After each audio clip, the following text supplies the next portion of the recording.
Hi, this is Maria Brown with Palma Stream Homes, and I'm here with Luis Lomba, our tax advisor. Thanks for having me. Luis, thank you for being here. And can you tell us a little bit more about you and your services? Thank you. Well, mira, right now, as you know, I live in Palmas. Okay, I have an accounting firm. I used to work back in the 90s, with KPMG. I started my own firm back in 2001. And right now, we're located in San Juan. Our office is right in front of Banco Popular in Torre. And we're basically helping all the guys that are moving on the island. We basically, our portfolio, you can say probably 50% of the portfolio is from guys from the mainland that are moving here or from other parts of the world. And we do everything. We do from, tax returns, audit requirements. We actually get involved in the actual planning with the CPAs from the mainland that are taking a look at the structure that we're going to use when somebody like from the state wants to move to Puerto Rico. And bookkeeping too, right? We do a little bit of bookkeeping. We try to stay away from that, but we have a bookkeeping department that also, if it's something in a small scale, we can help. I mean, we can process payroll, and we go through the whole application process, from setting up the entity and doing the applications. Great. And as you mentioned, you are a Palmas resident. So tell me a little bit more about your experience and how has it been to live in Palmas and see it develop into what it is right now? Maybe I might not be biased because I've been around Palmas for the last 30 years. Yeah. I grew up in Macau, went to high school here in Macau, and I saw Palmas. I've been here since the marina was starting to get big. My dad used to walk me around back in the late 70s, early 80s. Wow. So basically, I've seen all the growth in Palmas. I love it. I mean, I think there's no place in the island like Palmas. I mean, there's no place like where you can have your own marina, you can do horseback riding, everything. And you got everything inside. So for me, there's no better place to retire. Mm-hmm.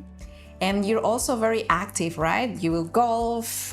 What else do you do in Palmas? I play golf. I mean, I think my two sports at this time in my career is golf and I like fishing. Those are basically my two main sports. And do you fish near Palmas? Yeah, there's a lot of fishing grounds around here in Palmas. So there's a nice bank around about an hour away from here, and you can catch basically any kind of a species over there. I mean, right now it's wahoo season, which I love, but that's one of my best eating fish. So, but it's a great fishing ground. Nice. Tell me also a little bit of your experience with people who are coming here and applying to the Act 60, former Act 2022. Okay. Well, give you an executive summary how it works.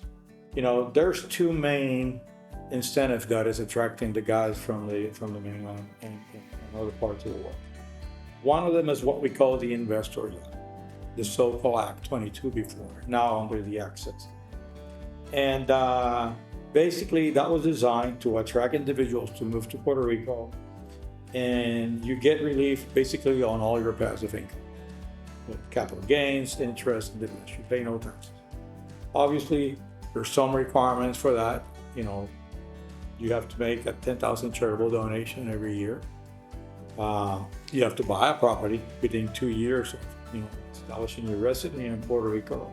Is it within establishing your residency or once your act has been approved? Well, actually, it's once your act has been approved, because basically that's when you sign a contract with the Puerto Rico government.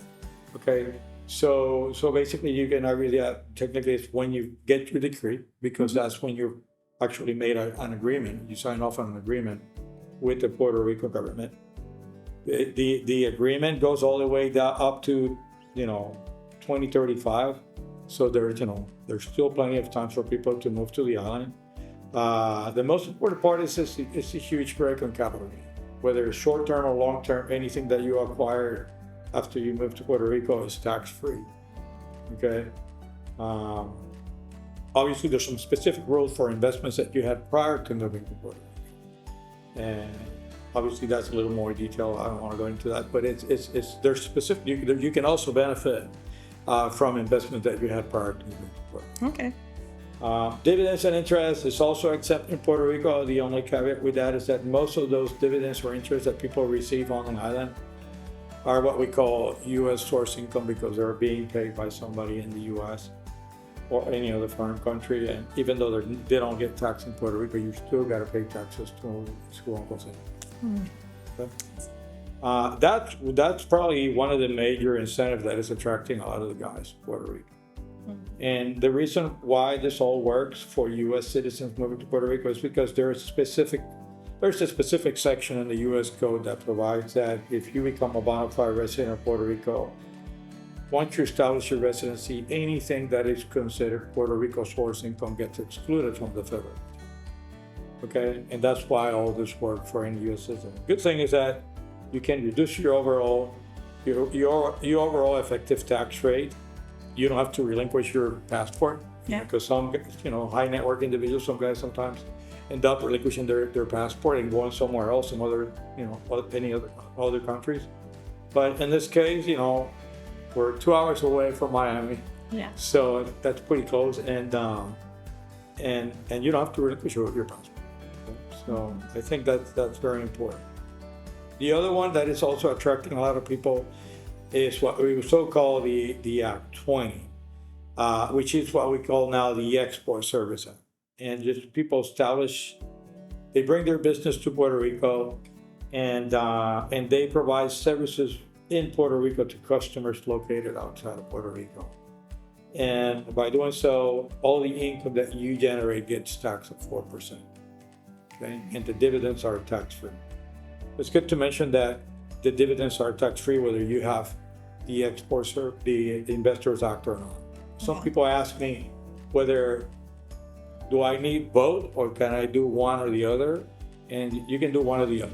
And the Export Service Act, you don't need the Investors Act for the dividends from the entity or the services you're going to get from the entity that you're establishing in Puerto Rico are tax-free. Now, filing, do you have to file if you want both to both? Like in the past, you will file for Act 20 and Act 22. But now that it's 60, do you have to file for both? You still got to file two applications, even though everything is under the Act 60. And what happens was that, Puerto Rico back in 2019 decided to consolidate all the tax incentive laws in Puerto Rico under one act. So all the different tax incentives are listed under just one act, which is the Act 60, but you still got to file different applications. So you're still going to have to file an application for the Export Service Act and another one for the Investors Act. Yeah.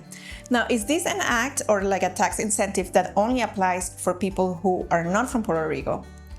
And the Export Service Act, anyone can apply, including Puerto Ricans. Even I have one for mine. We have applied because right now we are providing services to customers outside of Puerto Rico. So at least those revenues that I get is taxed at 4%. And that applies to anybody in Puerto Rico. The other one, which is the Investors Act, that technically we can't apply because you cannot be a resident for the last 10 taxable years. So basically, if you were here a resident the last 10 years, you don't qualify. It has to be someone that have not lived here for the last 10 years. So you could be Puerto Rican, but you lived in New York, for example, for the past 15 years, and then you can come back here? Yeah. If it's somebody that's been living in New York, for example, and even though lived here the last, I don't know, maybe back in the 70s and wants to come back, he definitely qualifies. Oh, that's great to know. Now tell me a little bit more about when someone is trying to get their financials in order to prepare to purchase a home or a property, an investment property. I know that sometimes as we're trying, especially as entrepreneurs, we try to lower our income so we pay less taxes. How does that affect a little bit in the process when we're trying to then apply for a mortgage? Yeah, if you're buying a home, obviously, technically, when you send all your income to the underwriter, to see, if you qualify or not for a mortgage, obviously, the more you show on your tax return, the better.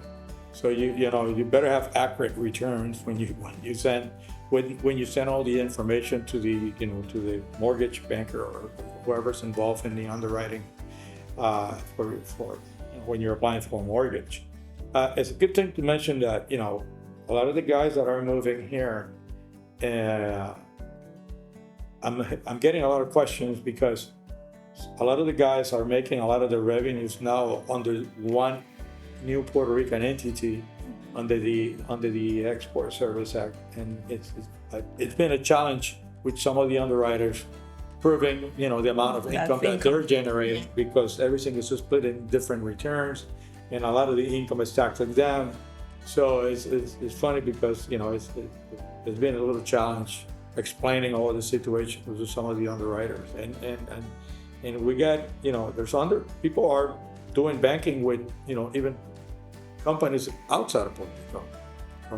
For my surprise, there's a lot of people trying to get mortgages with companies outside of Puerto Rico. So I'm getting a lot of calls explaining how the Act 2022 and now Act 60 how it works. So what would you say would be some tips that you could give people who are preparing or exploring the idea about coming to Puerto Rico? What do they have to look to see? Does it make sense from a financial standpoint for them? Is there like a threshold where you will say, okay, if you're making more than X amount of money in a year, then it will be something that will justify for you? Well, anybody, if you look at the Investors Act, which is the one actually gives you a break on the capital gains, that's that incentive has a lot of requirements. And you have to make the 10,000 charitable donation. You also have to pay $5,000 a year. Filing fee. So it's like an annual report that you have to file every year. So you're $15,000 down, which means that you have to generate a lot of capital gains. Okay, and like I said, anything, it could be short or long term, it's tax free. So you have to weigh out whether it's really beneficial in terms of your investment portfolio, if it makes sense. Yeah. On the other hand, the Export Service Act, it just depends how much income you're generating. I would say, anybody that's making over $250,000 and $250,000 a year, qualify. It should be easy for them to justify moving to Puerto Rico because you're only paying 4%. Yeah. If you're at the high marginal tax bracket in the U.S., you're paying 37%. Right. Okay, so it's a significant saving. One more question regarding the Investors Act. So, if you're married, and then do both spouses need to be Good question. file an act? Yeah, it's a great question. A lot of people are asking me that question.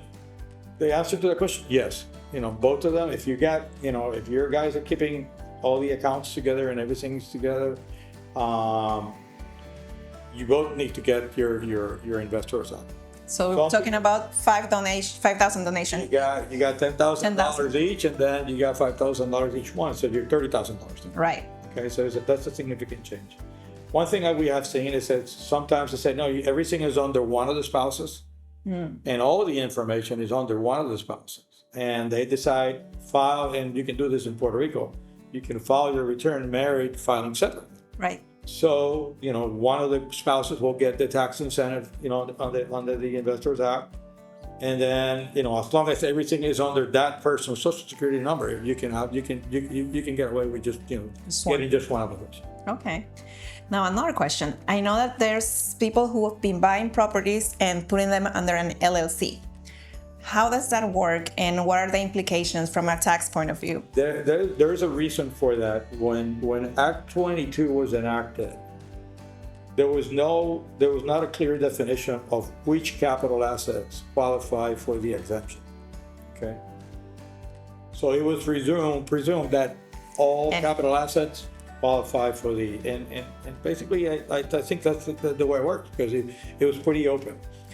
When Act 60 came in 2019, they kind of listed what kind of capital assets qualify, and real estate was excluded from the definition. So what some people are doing, because obviously now real estate is definitely not included if you're trying to buy it and sell it by yourself. They're setting up the real estate within an entity. And then what you do is you sell the unit. So you're selling stock. You're selling, the units of an LLC, and then You take the capital gains. So that is like a way around it. It works. I know some of the realtors don't like that, but because you're dealing with the pricing, and it kind of affects a little bit the pricing of the property. But yeah, that's a way. That's something you can do. And actually, the Puerto Rico government has already that. I mentioned that you have to buy a property within 2 years. Right. And it used to be before that it has to be under your own name. And we already got clarification that you can actually buy it with another vehicle. It could be a trust or it could be an entity, and you still qualify for the requirement of buying the property with it. If you use a different vehicle. Luis, one more question I have for you is, imagine I buy my property here in Puerto Rico, but then I decide to move back to the States or somewhere else around the world, and I'm trying to sell that property. What are the tax implications in that case if I'm selling my property, but I'm not a Puerto Rico resident anymore? Yeah, it's a good question. What happens is, and this is actually, it works the same way in the United States. That we have some rules that are very similar to what happens when a non-resident is selling a real estate. Okay, if you have a non-resident selling a piece of real estate in Puerto Rico, there's a withholding requirement, just like in the. You have to, at the closing, they're going to withhold 15%. You can. There's a way where you can reduce a little bit of that, because technically it used to be from the gross sale, but now if you show the original deed when you purchase the property, they will subtract the original cost of the property to the selling price, and the 15% is only on that net gain. They won't let you use any improvements that you do to the property. You can't do anything. You cannot use that to reduce your 50% withholding. But yes, there's a withholding. That's why, like I mentioned, it's beneficial if you buy the property with the Puerto Rican entity. Because if you're exiting out and you live in Puerto Rico, then you sell the unit. You're just selling the company. You're selling the company. You get the benefit of the Investors Act, and you don't have this problem because you're selling units. You're not selling the real estate, so you avoid that. Okay, so that's why another reason why you probably want to put the real estate within an entity from the start. Is there a time frame that the entity has to be in the organization? No, not really. I mean, you set it up. And if by any chance you bought the property under your name, you can transfer that on a tax-free transaction to an entity. Okay. Obviously, you're going to have to pay some legal fees, some new local Puerto Rico stamps to the Puerto Rico Treasury Department. So it's going to cost you a little bit. But it's a good strategy if you by any chance made the mistake and bought it under your name and now you want to transfer it because you want to sell it and you want to avoid that 15%. It's a good way. And also, I believe it's 15% if you are a U.S. citizen, but 25%. 25 if it's not a U.S. citizen. All right. So, are people who are not a U.S. citizen can also do then the entity and buy real estate? Anybody can. Okay. It's a different way of selling the real estate. Some people don't like it because you don't know what you're getting with respect to the entity itself, and there might be some hidden, problems within the entity itself. But if it is a brand new entity, then I guess the buyer won't have any issues, acquiring it. And what I've seen also is that the buyer then creates an LLC that buys only that asset. The other Well, that's the only problem. As long as